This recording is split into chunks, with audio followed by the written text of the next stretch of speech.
तुमने लालच में हमें मारा, अब अपने कर्मों का फल भोगो। अचानक हीरालाल, माया और कालू की आंखों के सामने अंधेरा छा गया। हीरालाल चिल्लाते हुए बोला, अब मुझे कुछ दिखाई नहीं दे रहा। मेरी आंखें, क्या हो गया? नहीं नहीं नहीं, ये कैसा जादू है? मुझे भी कुछ दिखाई नहीं दे रहा। अरे कहाँ हो हीरालाल? कहाँ माया, कहाँ हो तुम?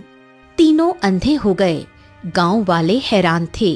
तभी श्याम बोला, ये उनके पापों की सजा है रामू।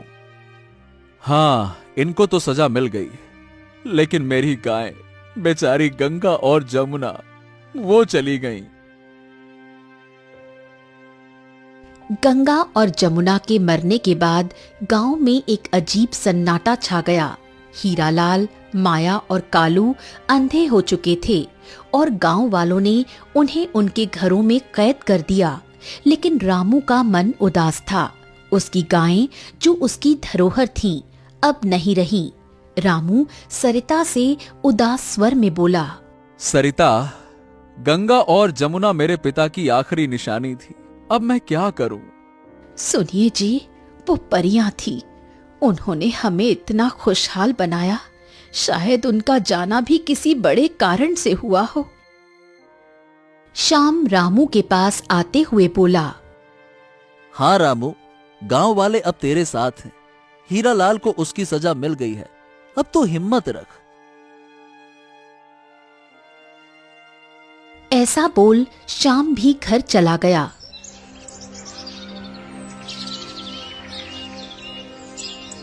अगली सुबह गांव में एक अनोखी घटना हुई। रामू की गौशाला के पास एक चमकदार पौधा उगाया, जहां गंगा और जमुना मरी थीं। उन पौधों से सुनहरी रोशनी निकल रही थी। गांव वाले इसे देखने इकट्ठा हो गए। ये क्या है?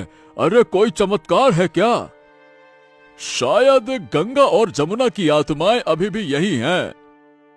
रामू पौधों की ओर देखते हुए उनके पास जाकर दुखी मन से बोला, ये शायद उसकी निशानी हो सकती है। रामू ने पौधे को छुआ और सुगंध ली। रामू हैरान होकर बोला, देखो, इस पौधे से दूध जैसी खुशबू आ रही है। रामू, ये साधारण पौधा नहीं है। शायद गंगा और जमुना ने ये हमारे लिए छोड़ा हो। है? उधर हीरालाल के घर में मातम छाया था। अंधे होने के बाद उनकी जिंदगी नर्क बन गई थी। हीरालाल रोते हुए बोला, अरे माया, ये सब मेरे लालच की वजह से हुआ है। अब क्या होगा हमारा, क्या होगा, क्या होगा? सब तुम्हारी गलती है। कालू को साथ क्यों लिया? मैंने तो सिर्फ तुम्हारी बात मानी थी, अब मुझे भी सजा भुगतनी पड़ रही है। क्या कहूं मैं?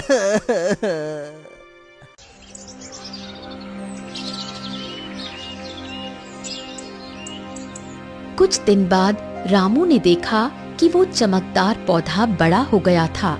उसमें अब छोटे छोटे फल लगे थे, जो दूध की तरह सफेद थे। रामू ने एक फल तोड़ा और उसे चखा। सरिता, श्याम, ये देखो, ये फल, इसमें दूध का स्वाद है। ऐसा दूध जो गंगा और जमुना देती थी। सच में ये तो चमत्कार है। रामू, लगता है गंगा और जमुना ने हमें ये तोहफा दिया है। अब तेरा परिवार फिर से खुशहाल होगा। हाँ। रामू ने उन फलों को गांव वालों में बांटना शुरू किया। हर कोई हैरान था कि एक छोटा सा पौधा इतना दूध जैसा रस दे सकता है। गांव में फिर से खुशियां लौट आईं।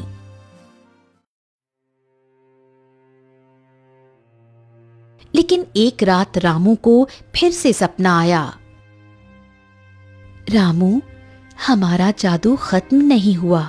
वो पौधा हमारा आशीर्वाद है, लेकिन इसे सुरक्षित रखना। हीरालाल का लालच खत्म नहीं हुआ। वो फिर से कुछ कर सकता है। सावधान रहना रामू। क्या हीरालाल अभी भी खतरा है?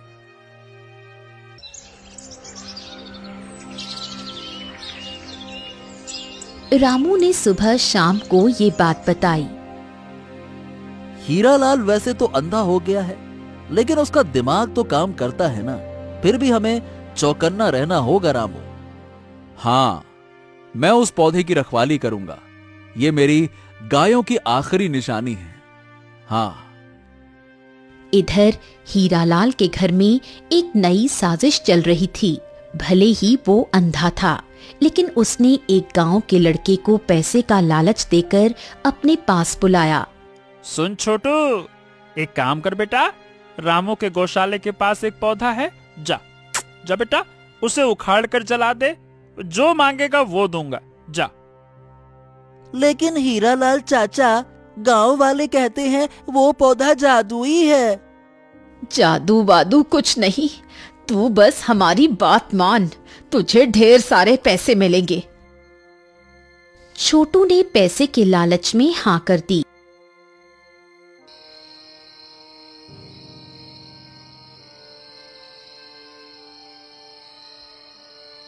उस रात वो रामू की गौशाला के पास पहुंचा, लेकिन जैसे ही उसने पौधे को छूने की कोशिश की, एक तेज हवा चली और वो दूर जा गिरा।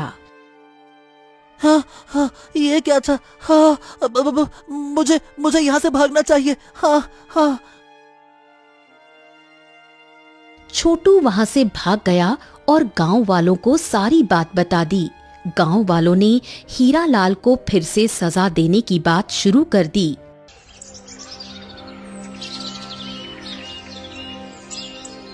हीरालाल, तू सुधरेगा नहीं।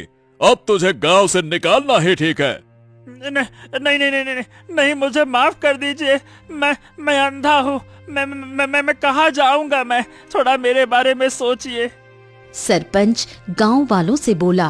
देखो, हीरालाल ने फिर से रामू को नुकसान पहुंचाने की कोशिश की। अब इसकी सजा तय करनी होगी। हाँ भाई, इसे गांव से निकाल दो। ये अंधा होकर भी शांति नहीं छोड़ रहा है। ये नहीं कि शांति से घर बैठे। लेकिन इसके पत्नी और कालू का क्या? वो भी तो इसमें शामिल हैं। रामू चुपचाप सब सुन रहा था। उसे गुस्सा भी था, लेकिन वो चाहता था कि गांव में अब शांति रहे। तभी रामू सरपंच से बोला।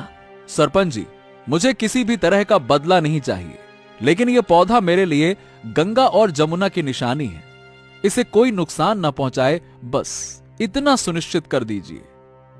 ठीक है रामू, तुम्हारे कहने पर मैं इसे अभी माफ कर रहा हूं, लेकिन आगे अगर कुछ हुआ तो उसकी जिम्मेदारी तुम्हारी होगी।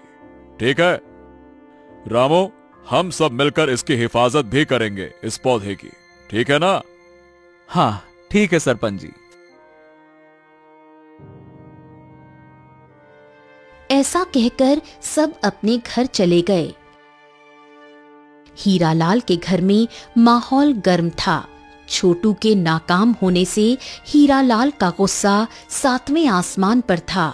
ये छोटू तो निकम्मा निकला मेरे घर से। अब क्या करेंगे, अब क्या करेंगे? तुम्हारी योजनाएं भी बेकार हैं। अब अगर कुछ किया तो गांव वाले हमें गांव से निकाल देंगे। मुझे तो लगता है कि वो पौधा भी जादुई है। हमें उससे दूर रहना चाहिए। अरे तुम लोग फिर से वही जादू बादू। मैं हारा नहीं हूँ, एक आखिरी दांव खेलूंगा मैं। हीरालाल ने अपने भतीजे को, जो पास के गांव में रहता था, एक चिट्ठी भेजी। उसका भतीजा मंगल एक ताकतवर और लालची आदमी था। चिट्ठी मिलते ही मंगल चिट्ठी पढ़ता है। मंगल, मेरे पास आ, रामू का वो जादुई पौधा उखाड़ दे, उसके बदले तुझे जो चाहिए वो दूंगा।